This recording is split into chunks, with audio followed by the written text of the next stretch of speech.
समतल दर्पण में ये मान लो कोई दर्पण ये वाला, एक दर्पण तो ये रखा हुआ है समतल दर्पण, एक दर्पण ये रखा हुआ है। मान लो दो समतल दर्पण थीटा कोण पर रखे हुए हैं और इन्हीं के मध्य कोई वस्तु रख दी, कोई भी वस्तु है ना। तो अब इनकी जो वस्तु रखी है इसके प्रतिबिंब कितने बनेंगे? दो बनेंगे क्या? नहीं। इसके प्रतिबिंबों की संख्या निर्भर करती है 360 बटे थीटा के मान, इन पर निर्भर करती है। अगर प्रतिबिंब की संख्या निकालनी, दो समतल दर्पण रखे हुए थीटा कोण पर और इनके मध्य अगर प्रतिबिंब की संख्या निकालनी, क्वेश्चन आता ही है ना, प्रतिबिंब की संख्या निकालने का है ना, तो उसका मान निर्भर करता है 360 बटे थीटा। थीटा का मतलब है कोण, थीटा का मतलब क्या है? कोण है ना। अब ये 360 थीटा का मान कैसे निर्भर करता है वो भी देख लो है ना। इसमें दो कंडीशन बनती है। सबसे पहले अगर 360 बटे थीटा का मान क्या है? सम तो जानते हो ना, सम जानते हो? क्या होता है सम? अगर 360 बटे थीटा का मान विषम आए, इवन आए, दो चीजें, दो कंडीशन बनती है। जो संख्या 2 से डिवाइड होती है, 2 4 6 8 10 है ना, 12 बचे ना, वो सब आते हैं सम है ना। कहना क्या चाह रहा हूँ देखो यहाँ पर ना, यदि 360 थीटा बटे है ना, इसका मान कितना है? सम 2 4 6 कुछ भी आ जाए, तो उसमें एक ही कंडीशन बनेगी, उसमें अपने को 360 बटे थीटा माइनस 1 कर देना, प्रतिबिंब की संख्या निकल जाएगी। अभी क्वेश्चन जैसे मान लो ये दो दर्पण है और ये 60 डिग्री के कोण पर एक दूसरे से झुके हुए, 60 डिग्री के है ना। तो मानो जैसे निकाले इसका मान, जैसे 360 बटे 60 आएगा ना थीटा का, कितना आ गया? 6 आ गया ना। अब 6 सम है या विषम? सम है ना। तो सम आ गई, तो 6 में से 1 कर दो माइनस, कितना हो गया? 5। तो दर्पण की संख्या, प्रतिबिंब की संख्या कितनी आएगी? 5। तो इस प्रकार ये, लेकिन विषम में दो कंडीशन बनती है विषम के अंदर। इसमें तो ये नॉर्मल है ना, वही ध्यान में रखना है 360 बटे थीटा माइनस 1 है ना। विषम में क्या होगा? दो स्थिति बनती है इसके अंदर, एक तो थी सममित और एक होता है असममित। सममित असममित, प्रतिबिंब की संख्या निकाल रहे हैं ना। सममित होता है जब अगर वस्तु इसके बिल्कुल बीचों बीच रखी हुई, दोनों दर्पणों के अगर बीचों बीच कोई वस्तु रखी है तो वो अवस्था कहलाती है सममित। और ये सममित जो अवस्था देते हैं वो क्वेश्चन में दी जाएगी ना। क्वेश्चन में आएगा, या तो क्वेश्चन पूछेगा ना उस टाइम आएगा, अगर असममित पूछे तो सममित, तो वही सममित में वही कंडीशन बनेगी क्या? यही वाली 360 बटे थीटा माइनस 1, यही कंडीशन बनेगी। इसमें ध्यान में रखना है बस, असममित जब होगी ये कंडीशन है ना, तो 360 बटे थीटा, यही ध्यान है ना। नॉर्मल तो क्या रहा, अब देखो ज्यादा रटने की जरूरत नहीं। अगर 360 बटे थीटा का मान क्या आ जाए? विषम, और विषम में भी क्या दे दिया जाए? असममित। तभी ध्यान रखना 360 बटे थीटा वही मान होगा ना, और इसके अलावा जो भी आएगा उसका मान 1 कर देना, माइनस 1 कर देना सभी में। इसमें से भी -1, इसमें से भी -1। तो ये क्या है? प्रतिबिंबों की संख्या। दो समतल दर्पणों के बीच रखी वस्तु, अगर इसके प्रतिबिंबों की संख्या निकालनी तो उसके लिए अलग अलग कंडीशन होता है। सम आए तो 360 बटे थीटा माइनस 1, इसका मान आए 360 बटे थीटा का मान अगर सम आ जाता है तो क्या करना है?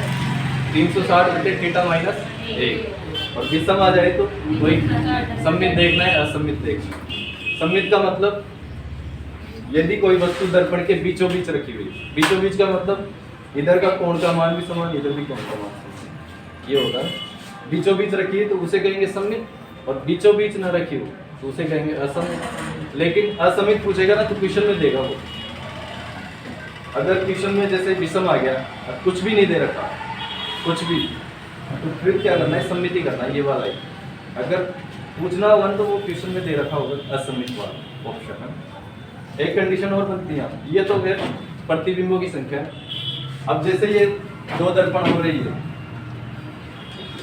इन्हें समांतर कह सकते हैं कि दोनों दर्पणों एक दूसरे के समांतर है ना, हाँ? समांतर ही होता है ना, मैथ में पढ़ा तो होगा।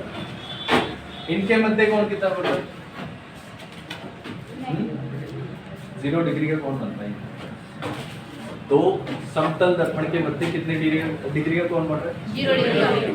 और जब 0 डिग्री का मान रखो यहाँ पे 360/0, किसी भी संख्या का किसी भी संख्या का 0 से भाग होता है संख्या में, तो उसका मान आता है 0 नहीं आता, अनंत आता है। किसी भी संख्या में अगर 0 का भाग देते हैं तो उसका मान आता है अनंत। तो ये लाइन अगर आप इस हिसाब से देखें तो इसका मान क्या आ जाएगा? यहाँ पर प्रतिबिंब की संख्या कितनी आएगी? अनंत।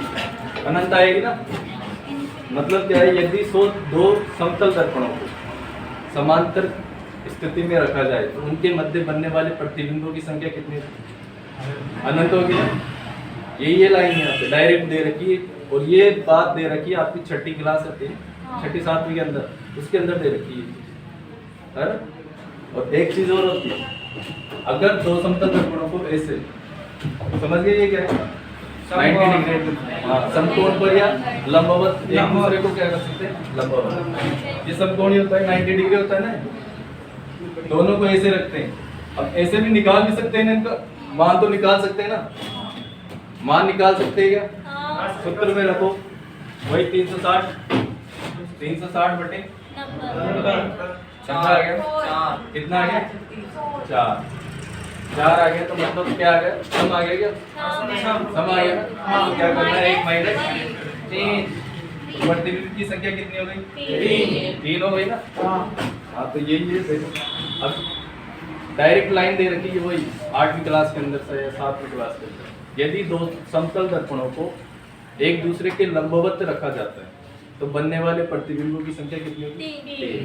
ठीक है, तो वो निकाल के चलो अब लिख लो। ये आ गया समझ में? निकाल सकते हो ना प्रतिबिंब की संख्या? क्वेश्चन दो। चलो ये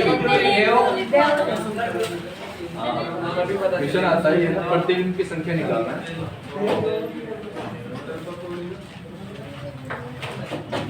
लिखो, इसमें लाइन लिख लेना, ऐसे लाइन में लिखना। दो लिखो, यदि दो समतल दर्पण, यदि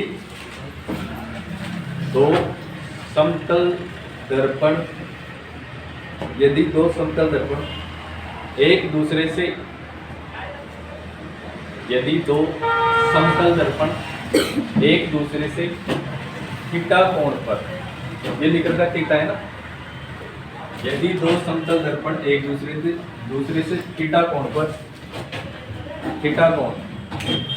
थीटा कोण पर झुके हुए हैं, यदि दो समतल दर्पण एक दूसरे से थीटा कोण पर झुके हुए हैं तो उनके मध्य प्रतिबिंबों की संख्या, तो उनके मध्य प्रतिबिंबों की संख्या मतलब इमेज, तो उनके मध्य प्रतिबिंबों की संख्या 360 बटे थीटा, 360 बटे थीटा वो लिख रखा है, ये मान पर निर्भर करती है। 360 बटे थीटा के मान पर निर्भर करती है ना। हाँ, उनके मध्य बने 360 बटे थीटा के मान पर निर्भर करती है। कहाँ दोबारा बोलो?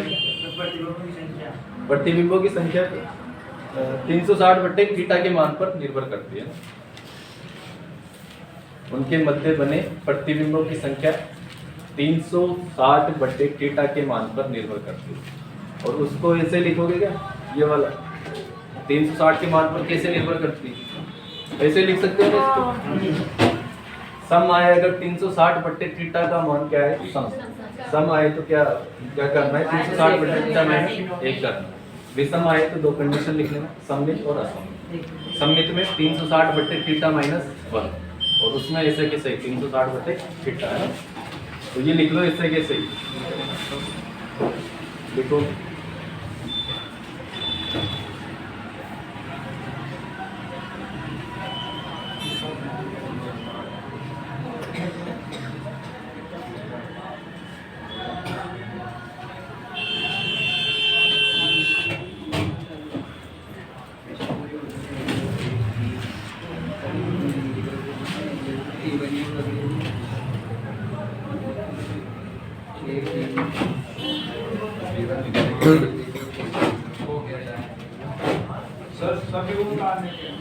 क्या? हाँ ये